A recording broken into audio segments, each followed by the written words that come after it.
Hello, DJs on the beat here. Welcome back to the channel. So today we'll be talking how you can use and how you can set up your VCAs. So previously I've not been using VCAs, but today I'm going to show you how to set it up and how to use them.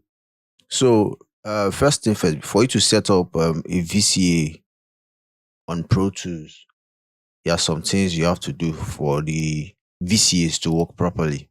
So we have the VCA in here. So to add the VCA, just new. Then you go to, instead of audio track, you go to VCA masters. So you can see the VCA master doesn't have that stereo mono. So you take this form of the output you are trying to use the VCA on. And also it doesn't have if you see what is here, it doesn't have the insert is not enabled and the send. So a VCA is just something you can pass audio through. It's just for you to control the volume. That's all a VCA is for. So to work with a VCA, now this is what you do. So let's assume okay, the first one is the lead. You want it to work with the lead. So what do we do is just click on the lead, then you make a group out of it. How do you make a group out of it? You just go to the track, then you group. So the shortcut is Ctrl G. So you group it. So you can make a, let's say, lead VCA.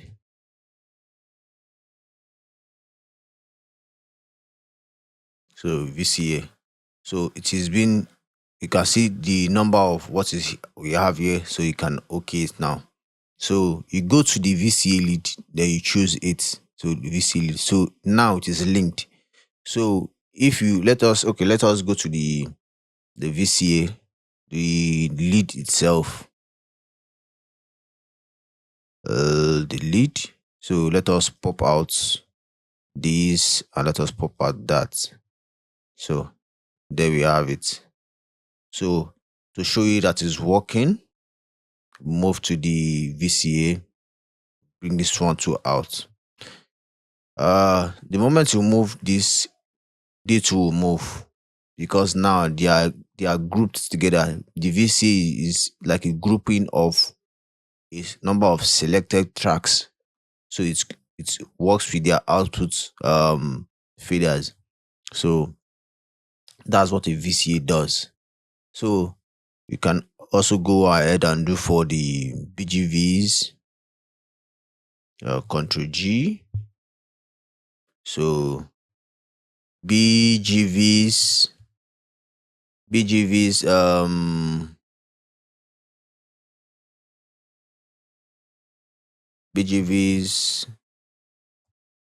VCA, then you okay that. So pick it. So now it works with the BGVs. So you can just do for the rest. So other tips I want to be dropping for, at least we are done with the VCAs now. You can just now use your VCAs. Okay, this one is too loud at this moment. You can push it up, bring it down. So now you might not even go to your faders if you have everything on the right spot. Yeah, you can just be riding the VCA, so you're on a consistent level. So another tip I want to just drop is for the drums or any other part of the you're working with. So the drums now, you have the drums this way. So when you're working, when you want to place the drums, the way it is now is just in the point of view of maybe the person on stage. This is the point of view. So for you to now have the point of view of the person, you want to put it in the perspective of somebody outside there is watching. So this you can do in two ways. You can flip it only the drums, or you flip every other person. What do I mean by every other person? So you go to the stream, you flip this one, put it over. So you are now in a way you are saying the left go to the right go to the left. So now everybody is shifting. So you're not giving a perspective of the audience, and which to me is the more appropriate way to mix a broadcast, because now you want you want the person to be in the room, like the person is in the room. So if you are in the former perspective, you are in the perspective of, this is somebody on stage. They are not on stage, they are the audience. So this works better. Of rejoicing.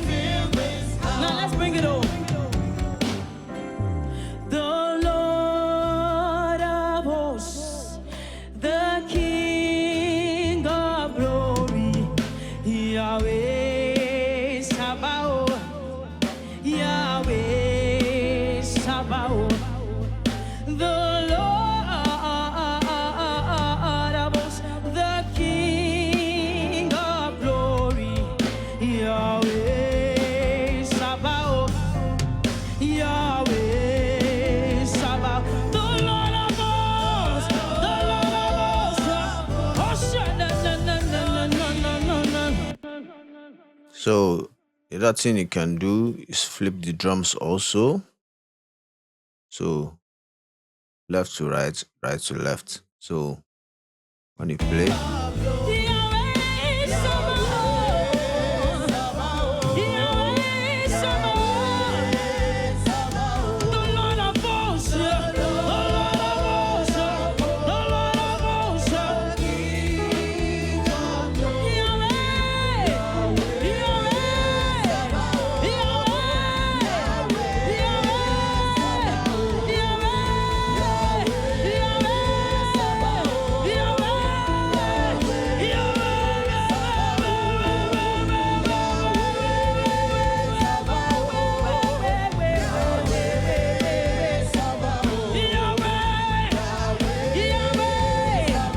Yahweh, Yeshua, Hamashiach, Lion of Judah, Agune Chemba, Yeshua, oh, Hamashiach, Lion of Judah, Agune Chemba, oh, Yeshua, Yeshua, Yeshua, Hamashiach, Lion of Judah, Agune Chemba, oh. so that's basically how you can flip over when you have a mix like that. So you want to be in the audience perspective. So another thing I showed in the previous video, for your time-based effect to be on tempo on Pro Tools, so you go to this your tempo, then you tap the key T for tooth, teeth, or towing vehicle. So the T, you just tap the T as you go, so it follows the tempo of the song. So your time-based effect, when you go to your time-based effect now, when you enter your time-based effect, we automatically take that we take that delay on. They will sync to that time. You can see you can see 117 BPM. It syncs to that time, and we are using a fourth quarter notes here. So when you do that, so you can always do that while just double click on this, tap your T key, and enter. So it automatically takes. So you can even do this while 1, 2, 3, 1, 2, 1, 2, 3, 4, 1, 2, 3, 4. Together.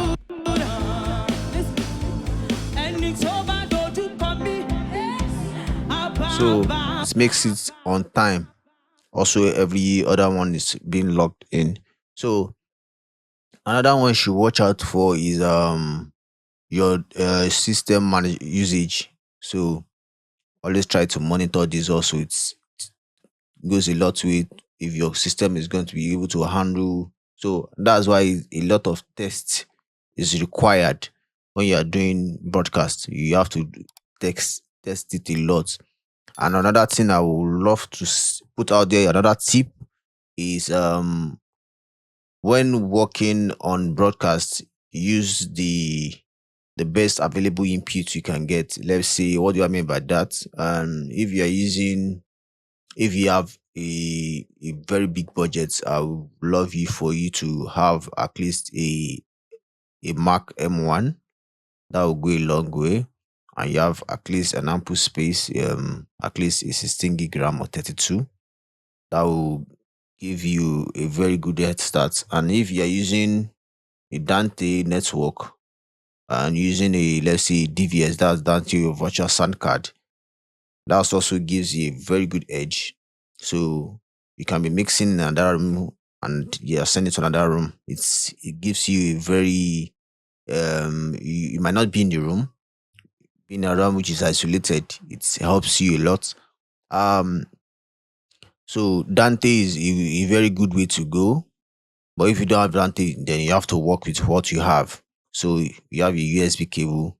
From there, you send it out through um your sound card. If you are using a let's say you are using a Mac, you can just do an aggregate input, and then you send through your Mac. When you have your Mac and your sound external sound card, and you have your console will be the input, your sound card will be the output. So that will give you, at least in a way, a very good sound. So from your sound card, um, it's better you go into some. If you have a luxury, go into an iRig. An iRig too is very good way to like help you improve your sound. Also, the iRig is not doing anything like help you improve your sound, but giving you that consistency when you pass it through an iRig. What you have mixed in the DW will actually come out. Not You're not sending it through just only wire. So it's going through the rig. The rig is refining it before it's sent out. So with that, I believe I have really through with the Pro Tools broadcast template. And if you still need a very good you need a feedback on this or something I missed and you want to tell me, you can always feel free to be in the comments. I'm always looking through that. And if you have a topic you want me to walk you through, you can always drop the idea, and I will drop that also. Um, I guess with these few points of mine, we have there's a wrap on Pro Tools broadcast templates. So the next we are moving on to is probably Cubase broadcast template or um Studio One broadcast template. So those two can be used for broadcast template. So I'll give you a rundown of how you can use it and the best for your stock and the third party you can incorporate into each other. Thank you.